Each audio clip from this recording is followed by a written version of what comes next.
August 1 Dubai വാർത്തയുടെ night updates.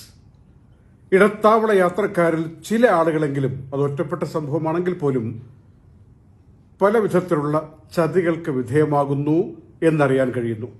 വഴിയെ അതിൻ്റെ കാര്യങ്ങൾ പറയാം. ഇതുവരെയുള്ള കാര്യങ്ങൾ പരിശോധിച്ചാൽ മിക്ക ആളുകളും നാട്ടിൽ ഇപ്പോൾ കഴിയുന്നത് യുഎഇയിൽ നിന്ന് എക്സിറ്റ് ആയിട്ട് 6 മാസ കാലാവധി കഴിഞ്ഞു നിൽക്കുന്നു എന്ന ഗണത്തിലാണ്. വിസ വാലിഡ് ആയിരിക്കാം. അങ്ങനെയുള്ളവർക്ക് ഇടത്താവളം വഴി തിരിച്ചു വരാൻ പറ്റുമോ യുഎഇയിലേക്ക്? തൽക്കാലം വരാൻ പറ്റില്ല എന്നാണ് അധികൃതർ നൽകുന്ന സൂചന. 1 മണിക്കൂർ കഴിഞ്ഞാലും ഇറങ്ങാൻ അനുവദിക്കുന്ന ഘട്ടം അല്ല ഇപ്പോൾ. കാത്തിരിക്കണം. ഫ്ലൈറ്റ് ഓപ്പൺ ആകുമ്പോൾ ഇളവ്, ഗ്രേസ് പീരീഡ് ഉണ്ടാകും എന്ന കാര്യം ഇതുവരെയുള്ള കീഴ്വഴക്കം വെച്ച് അങ്ങനെയാണ്.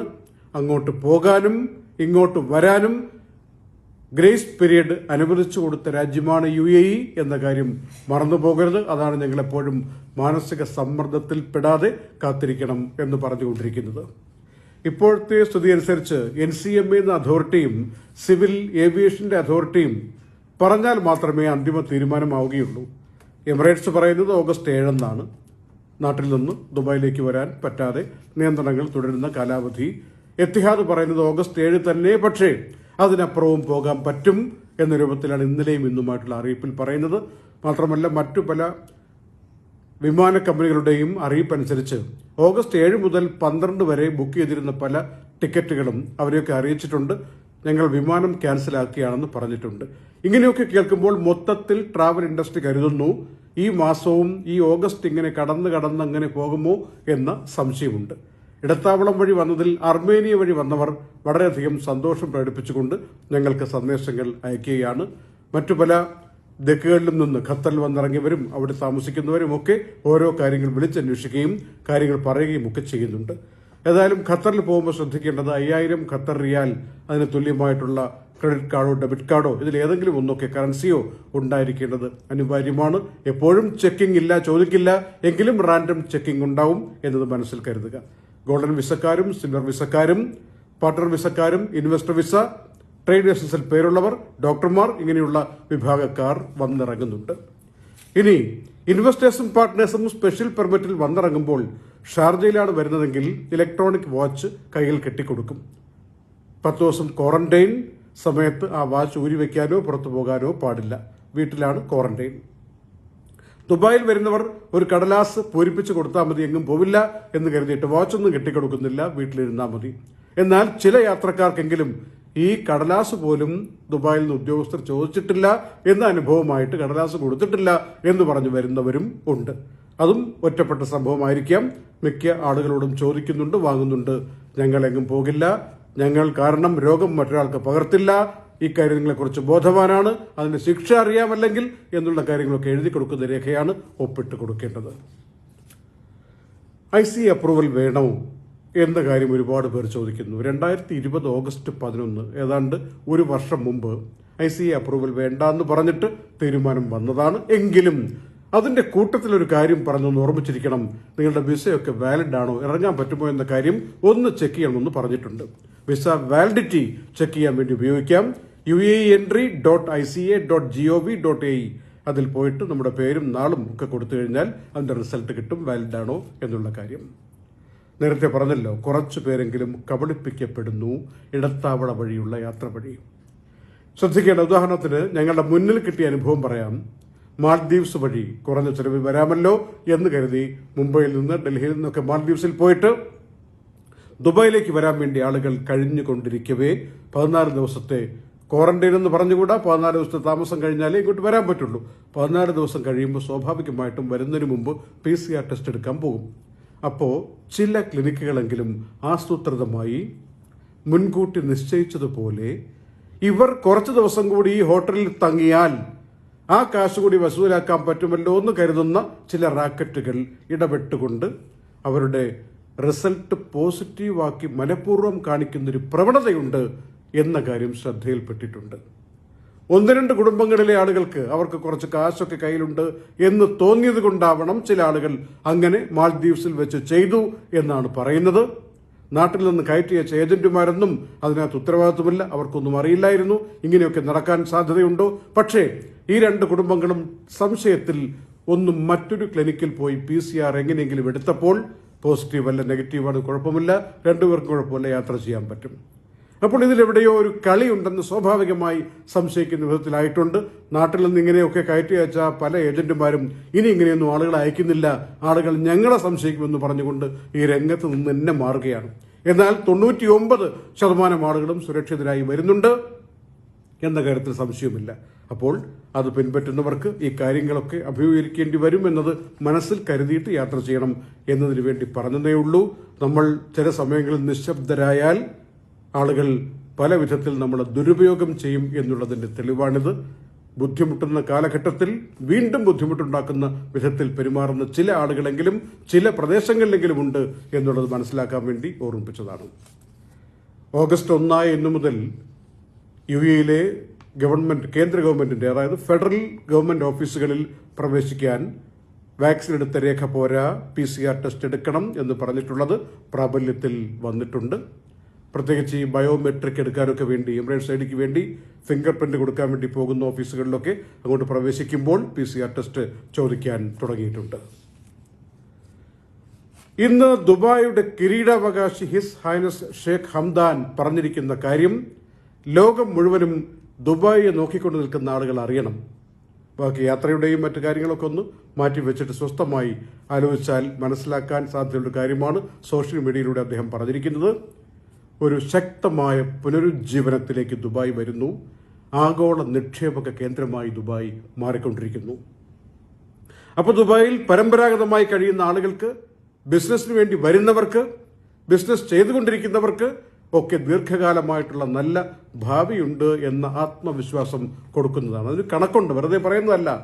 2020 എത്ര ലൈസൻസുകൾ ദുബായിൽ നിന്ന് ഇഷ്യൂ ചെയ്തുവോ അതിന്റെ 77%-ലധികം ഈ 2021 ആദ്യത്തെ 6 മാസം കൊണ്ട് ഇഷ്യൂ ചെയ്തിരിക്കുന്നു എന്ന കണക്കാണ്. തത്തുല്യമായ കാലയളവിൽ കഴിഞ്ഞ വർഷത്തേക്കാൾ കൂടുതലായിട്ട് വന്നിരിക്കുന്നു. ഏതാണ്ട് 31,000-ലധികം ലൈസൻസുകൾ ദുബായിൽ നിന്ന് മാത്രം ബിസിനസ്സുകാർക്ക് വേണ്ടി ഇഷ്യൂ ചെയ്തിരിക്കുന്നു. ഞങ്ങൾ പലപ്പോഴും ദുബായ് വാർത്തയിൽ പല പല ആളുകളെ വെച്ചുകൊണ്ട് പറഞ്ഞിട്ടുണ്ട്, കുറഞ്ഞ ചെലവിൽ ലൈസൻസും വിസയും ഒക്കെ കൊടുക്കുന്ന കാര്യം. ഈ ആനുകൂല്യം എപ്പോഴും ഉണ്ടാവില്ല, പ്രയോജനപ്പെടുത്തിക്കൊള്ളൂ. പലരും സംശയിച്ചു നിൽക്കും, പലരും ആവശ്യത്തോടെ വന്ന് എടുക്കും. എന്താണെങ്കിലും കിട്ടിയവർക്ക് കിട്ടി, വരുന്നവർക്ക് കിട്ടുന്നുണ്ട്. ഈ ആനുകൂല്യങ്ങൾ എപ്പോഴും ഉണ്ടാകില്ല, അതുകൊണ്ട് കിട്ടുന്നവർ ഉപയോഗപ്പെടുത്തുക എന്ന് മാത്രമേ ആവർത്തിച്ച് സൂചിപ്പിക്കാനുള്ളൂ. ഇപ്പോൾ ക്രൗൺ പ്രിൻസ് പറയുന്നതും ഇതുപോലെ നിരവധി ഇളവുകൾ കഴിഞ്ഞ ദിവസവും പ്രഖ്യാപിച്ചു. ലൈസൻസിന്റെ ഫീസ് കുറയ്ക്കുക, പല സ്ഥലങ്ങളിലേക്കുമുള്ള പെർമിറ്റിന്റെ ഫീസ് ഇല്ലാതാക്കുക, എങ്ങനെയെല്ലാം ദുബായിൽ കച്ചവടം ചെയ്യാൻ വേണ്ടി ആളുകൾക്ക് വരാൻ പറ്റുമോ, മറ്റുള്ളവർക്ക് തൊഴിൽ കൊടുക്കാവുന്ന സാഹചര്യം സൃഷ്ടിക്കാൻ പറ്റുമോ, ടാലന്റുകളും സ്കില്ലുള്ളവരും നല്ല പ്രൊഫഷനുള്ളവരും വരാൻ പറ്റുമോ, ആ സാഹചര്യം എല്ലാം ഒരുക്കുകയാണ് ദുബായ്. അങ്ങനെ ലോക മാതൃകയായി മാറുകയാണ് എന്നതിന്റെ സാരാംശമാണ് ഹിസ് ഹൈനസും ഇന്ന് പറഞ്ഞിരിക്കുന്ന കാര്യത്തിന്റെ രത്ന ചുരുക്കം. ലോകമിങ്ങനെ വികസനത്തിലേക്ക് പോകുമ്പോൾ ടെക്നോളജി ഉപയോഗിച്ചുകൊണ്ടുള്ള ബിസിനസ്സിലേക്ക് ആളുകൾ കൂടുതലായിട്ട് വരും. ഞങ്ങൾക്കിന്ന് സുപ്രധാനമായ ഒരു കാര്യം ഈ ഓഗസ്റ്റ് 1 പറയാനുണ്ട്. ഇതിൽ 2 വശങ്ങളുണ്ട്. ആദ്യം പറയാം, ഈ കറൻസി, ഇന്ധനം, എണ്ണയടക്കമുള്ള ഡീസൽ, പെട്രോൾ, ഈ ഇന്ധനം, പിന്നെ സ്വർണമടക്കമുള്ള മെറ്റൽ, ഇതൊക്കെ നമുക്ക് ഭൗതികമായിട്ട് അതിനെ കാണാതെ ഓൺലൈൻ വഴി ട്രേഡിംഗ് നടത്താവുന്ന സംവിധാനം ലോകം മുഴുവനുമുണ്ട്. ദുബായിൽ നേരിട്ട് നമുക്കറിയാവുന്ന വലിയ വലിയ ഓഫീസുകൾ പ്രവർത്തിക്കുന്ന, അന്താരാഷ്ട്ര കമ്പനികളുടെ ഫ്രാഞ്ചൈസികൾ പ്രവർത്തിക്കുന്ന ഒരു സ്ഥലമാണ് ദുബായ് എന്നുള്ളത് കൊണ്ട് തന്നെ ഇതിന് പ്രസക്തി കൂടുതലാണ്. എന്നാൽ സ്വന്തമായിട്ട് ചില നെറ്റ്വർക്കുകളൊക്കെ ഉണ്ടാക്കിയിട്ട് ചില ആളുകളെങ്കിലും അവരവരുടേതായ താല്പര്യത്തിനനുസരിച്ചുള്ള സോഫ്റ്റ്വെയറൊക്കെ കൊണ്ടുവന്ന് ഈ ഫോറക്സ് എന്ന് പറയുന്ന ട്രേഡിംഗിൽ കള്ളം കാണിക്കാറുമുണ്ട്. അതിനെ മറികടന്നുകൊണ്ട് ഇതിലെ നല്ല ആളുകളെയും നല്ല കമ്പനികളെയും തിരഞ്ഞുപിടിക്കാനുള്ള ഒരു കഴിവ് നമ്മൾ ഉണ്ടാക്കിയെടുക്കണം. ദുബായ് ആസ്ഥാനമായി പ്രവർത്തിക്കുന്ന അക്യൂ ഇൻഡെക്സ് എന്ന് പറയുന്ന അന്താരാഷ്ട്ര പ്രസ്ഥാനം 10-15 വർഷത്തെ പ്രവർത്തന പാരമ്പര്യത്തിൽ നിന്നാണ് അതിന്റെ ഉടമകൾ അത് ചെയ്തിരിക്കുന്ന അക്യൂ ഇൻഡെക്സ്. അവരുടെ കൂടെ നിൽക്കുന്ന മോർഫിൻ എഫക്സ് എന്ന് പറയുന്ന മലയാളികൾ നയിക്കുന്ന പ്രസ്ഥാനം ഈ രംഗത്ത് സജീവമായി ശ്രദ്ധ നേടിക്കൊണ്ടിരിക്കുന്നു. നിങ്ങൾക്ക് ഓൺലൈൻ വഴി എങ്ങനെയാണ് ട്രേഡിംഗ് നടത്തേണ്ടത്, എങ്ങനെയാണ് ബൈ ചെയ്യേണ്ടത്, എങ്ങനെയാണ് സെല്ല് ചെയ്യേണ്ടത്, എപ്പോൾ തുടങ്ങണം, എപ്പോൾ, ഉദാഹരണത്തിന് ഒപ്പക് രാജ്യങ്ങൾ തീരുമാനിക്കുന്നു നമുക്ക് എണ്ണ ഉൽപ്പാദനം കൂട്ടാം എന്ന് പറയുമ്പോൾ അന്താരാഷ്ട്ര വിപണിയിൽ ഒരുപക്ഷെ എണ്ണയുടെ വില അല്പമൊന്ന് കുറയാം. ഇങ്ങനെയുള്ള കാര്യങ്ങളൊക്കെ പഠിപ്പിച്ചു തരുന്ന കേന്ദ്രങ്ങളുണ്ട്. സൗജന്യമായി പഠിപ്പിക്കും.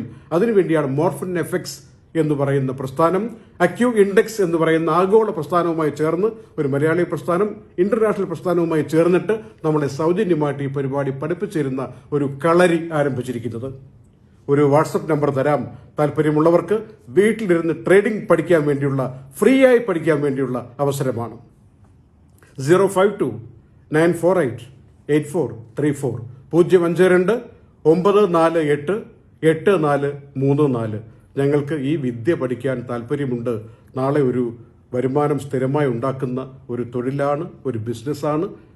ആയിരക്കണക്കിന് ലക്ഷക്കണക്കിന് ആളുകൾ ലോകത്തുനിന്ന് ചെയ്തുകൊണ്ടിരിക്കുന്നു. അതിന്റെ ശാസ്ത്രീയമായി പഠിക്കാനുള്ള ഒരു വകയാണ് നൽകുന്നത് മോർഫിൻ എഫക്സ്. 052-948-8434. മലയാളത്തിൽ പറഞ്ഞു പഠിപ്പിച്ചു തരും. കുവൈറ്റ് ഇന്ത്യക്കാരടക്കമുള്ളവരെ സ്വീകരിക്കുന്നത് പുറത്തെവിടെയെങ്കിലും 14 ദിവസം താമസിച്ചിട്ട് വന്നാൽ മതി എന്ന രൂപത്തിലാണ്. വാക്സിൻ എടുത്തവർ മാത്രം പോയാൽ മതി. കുവൈറ്റിൽ ഇറങ്ങിയിട്ടും പിന്നെ 7 ദിവസത്തെ ക്വാറന്റൈൻ വേറെ. സൗദി അറേബ്യ വാക്സിൻ എടുത്ത ടൂറിസ്റ്റുകളെ സ്വീകരിക്കുന്നു. ഓഗസ്റ്റ് 1 മുതൽ ഇന്നു മുതൽ ആളുകൾ വന്നു തുടങ്ങി. പക്ഷേ ഇന്ത്യ അടക്കം UAE അടക്കമുള്ള 17 രാജ്യങ്ങൾ ഇപ്പോഴും ആ ഒരു നിരോധിത യാത്രാ പട്ടികയിൽ തന്നെ തുടരുകയാണ്. എന്നാലും ബാക്കിയുള്ളവർക്കെങ്കിലും പോകാനുള്ള അവസരം കിട്ടിയല്ലോ, അതിൽ സന്തോഷം. ഓഗസ്റ്റ് 10 മുതൽ ഉംറക്കാർക്കും പ്രവേശിക്കാനുള്ള അനുമതി കൊടുത്തിരിക്കുകയാണ്. അബുദാബിയിൽ 900ഓളം കുട്ടികൾ സിനോഫാം പരീക്ഷണത്തിൽ പങ്കെടുത്തു. അവരെ ഹീറോ എന്നാണ് ഗവൺമെന്റ് വിളിക്കുന്നത് ആ കുട്ടികളെ. ഫൈസർ മൊഡേണ പ്രതിരോധ കുത്തിവയ്പ്പുകൾക്ക് വില കൂടിയിരിക്കുന്നു. യൂറോപ്പിൽ 15.5 യൂറോ ആയിരുന്നത് 19.5 യൂറോ ആയി മാറിയിട്ടുണ്ട്. കച്ചവടം പൊടി പൊടിക്കുന്നു. ദുബായിലെ അൽഖൈൽ ഗേറ്റിൽ ഇനി മുതൽ AC-യുടെ ബിൽ കുറവായിരിക്കും. ഒരു വർഷത്തേക്ക് 750 ദിർഹമാണ്. അത് മാസം തോറും ഇപ്പോൾ 31 ദിവസമുണ്ട് ഓഗസ്റ്റിൽ. അങ്ങനെയാണെങ്കിൽ ഈ 750 ദിർഹത്തെ 365 ദിവസം കൊണ്ട് ഡിവൈഡ് ചെയ്തിട്ട് ഒരു ദിവസത്തേക്ക് ഇത്ര 2 ദിർഹം 5 ഫിൽസ് ആണെങ്കിൽ അതിന് 31 കൊണ്ട് ഗുണിച്ചിട്ട് ഒരു 63 ദിർഹം 69 ഫിൽസ് കൊടുത്താൽ മതി ഒരു മാസത്തേക്ക് എന്ന രൂപത്തിലാണ്. ഇനി ദിവസക്കണക്കിനായിരിക്കും ബില്ല് വരിക. ഒരു വർഷത്തേക്ക് 750 ഉള്ളൂ. ഇപ്പോൾ ഏതാണ്ട് 20 കോടിയിലേക്ക് പോകുന്നു ആഗോളാടിസ്ഥാനത്തിൽ ഈ വൈറസ് വന്ന ആളുകളുടെ എണ്ണം. 19.9 കോടിയിൽ എത്തി നിൽക്കുന്ന ദിവസമാണ് ഈ ഓഗസ്റ്റ് 1. പക്ഷെ 15 മില്യൺ ആളുകളെ ആകെ ഇപ്പോൾ ആക്റ്റീവായിട്ടുള്ളൂ. അതിൽ 90,000 ആളുകൾക്കാണ് അല്പം അസുഖം കൂടുതൽ. ഇന്ത്യയിൽ ഇന്നലെ 41,000 ആയിരുന്നു. ഇന്ന് രാത്രി 9:45 UAE സമയം 39,000 എന്ന കണക്ക് വന്നിട്ടുണ്ട്. 390-ലധികം ആളുകൾ മരിച്ചു പോയിട്ടുമുണ്ട്. പക്ഷെ കേരളത്തിൽ 20,000-ലധികം രോഗബാധയും 56 മരണവും 12-ന് മുകളിൽ TPR-ഉം തുടരുകയാണ്. സ്കൈ ന്യൂസ് എന്ന് പറയുന്ന വലിയ ചാനലിന്റെ ഓസ്ട്രേലിയൻ യൂട്യൂബ് ചാനലിനെ തൽക്കാലം ഒരാഴ്ചത്തേക്ക് മരവിപ്പിച്ചിരിക്കുകയാണ് യൂട്യൂബ്. കാരണം ഈ കോവിഡുമായി ബന്ധപ്പെട്ട ചില തെറ്റിദ്ധാരണ ജനിപ്പിക്കുന്ന വാർത്തകൾ ഈ സ്കൈ ന്യൂസ് കൊടുത്തു എന്നാണ് പറയുന്നത്. ഏതായാലും തെറ്റിദ്ധാരണകളില്ലാതെ നമുക്ക് നല്ല രൂപത്തിൽ ചിന്തിച്ചുകൊണ്ട് മുന്നോട്ട് പോകാനുള്ള ഇന്ധനമായി മാറട്ടെ നമുക്ക് കിട്ടുന്ന അറിവുകൾ. 1519 രോഗബാധ UAE-യിൽ 2 പേർ മരിച്ചു. 1466 പേർക്ക് രോഗമോചനവും ഉണ്ടായിട്ടുണ്ട്. അഭിമാനകരമായ കാര്യം കൂടി പറഞ്ഞ് അവസാനിപ്പിക്കാം. ടോക്കിയോ ഒളിമ്പിക്സിൽ PV സിന്ധു ബാഡ്മിന്റണിൽ വെങ്കലം ഇന്ത്യക്ക് വേണ്ടി കരസ്ഥമാക്കി. 2 ഒളിമ്പിക്സുകളിൽ സ്വർണം, 2 ഒളിമ്പിക്സുകളിൽ മെഡൽ ഇന്ത്യക്ക് വേണ്ടി നേടിക്കൊടുക്കുന്ന അത്യപൂർവ താരമായി PV സിന്ധു ചരിത്രത്തിൽ സ്ഥാനം പിടിച്ചിരിക്കുന്നു. നന്ദി.